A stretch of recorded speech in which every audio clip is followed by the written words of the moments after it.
Hi, in this video we'll see how the proctoring goes for the RHCSA exam, how you can cheat during the exam, and share you my experience and show you some good stuff at the end, so stick to it so that you can get the most out of your RHCSA or EX200 exam. So the Red Hat Certified System Administrator exam is 3 hours long, and let me share first my experience that I had during the exam.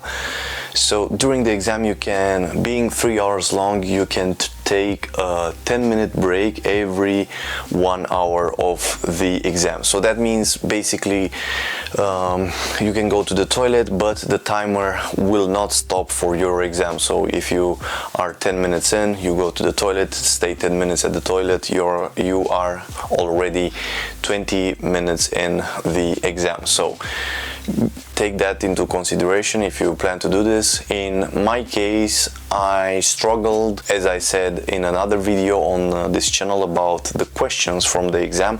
I struggled a lot with the container question. So even though, I found it a little bit complicated and I didn't know how to do it, I actually had to go to the bathroom, and I took a 10-minute break, and during that 10-minute break I finished my stuff at the bathroom, and then I took a quick glance at my computer to see how we can solve that container question. And it was something useful during the exam. So in the exam you can go to the toilet, have a look at your notes, or consult a friend, look on the internet and whatever. I actually didn't prepare for this beforehand to have a laptop ready. I just opened my mother's laptop and looked inside it. It was a container question that I had to log in to a container registry.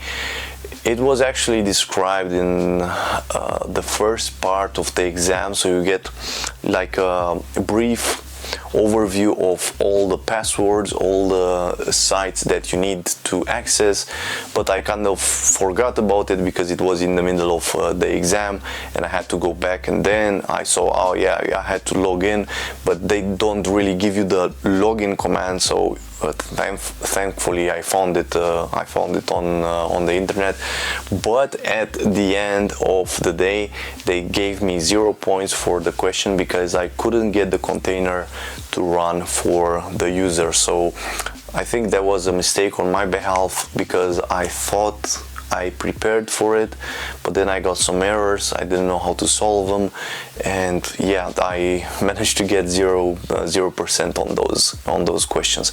So this is the way you can actually use the 10-minute break to your advantage. Go through all the questions, solve whatever you can solve, and if you are in the first hour, take a 10-minute break after you have a couple of questions that you don't know, look them up, then go back and do the exam, carry on with the exam.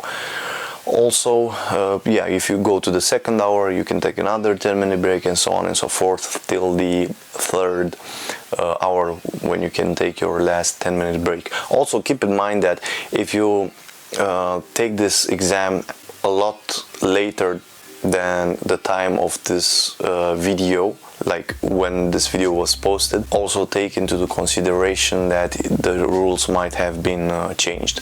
So in my case it was a remote exam, so I had to take this exam at home. You had to have a clean environment, and I will leave with you in the description of this video the email I got from Red Hat to prepare for this exam, so that you can get an idea how your environment should look like.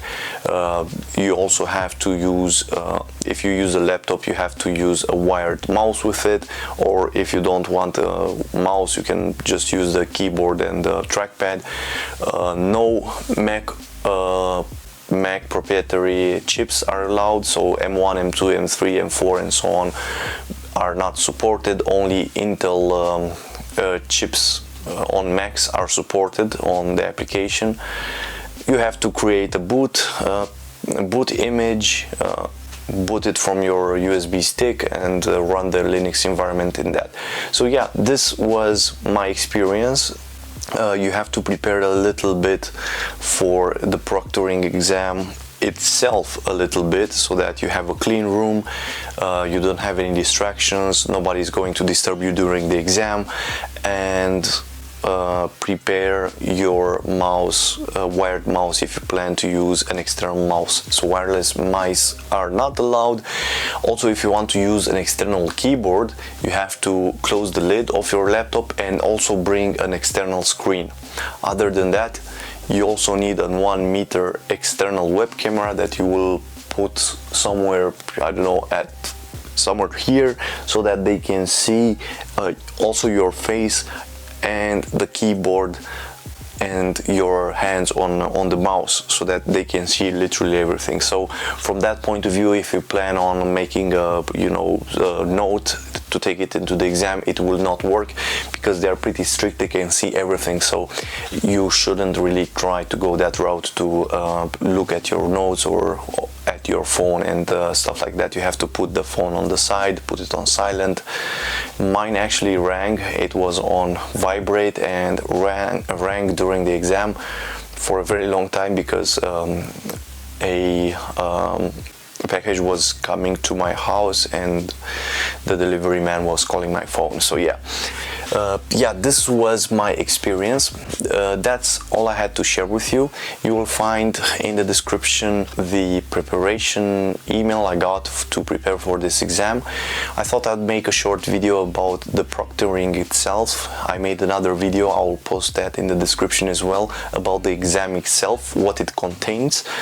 And yeah, I hope you learned something useful in this video. Before you take this video for granted, also look on the website, and I encourage you to look on the official documentation on their website. I will try to link it below as well, because you need to be up to date, as this information that I share now in this video might not be that up to date at the time you are viewing this video. So do your work, learn for the exam. I wish you the best of luck. Give this video a thumbs up if you have any questions whatsoever about the exam, and if you're unclear about some aspects of it, drop a comment down below, and maybe I or somebody else who's watching this video will help you. Subscribe to the channel, and I'll see you in the next video. Goodbye.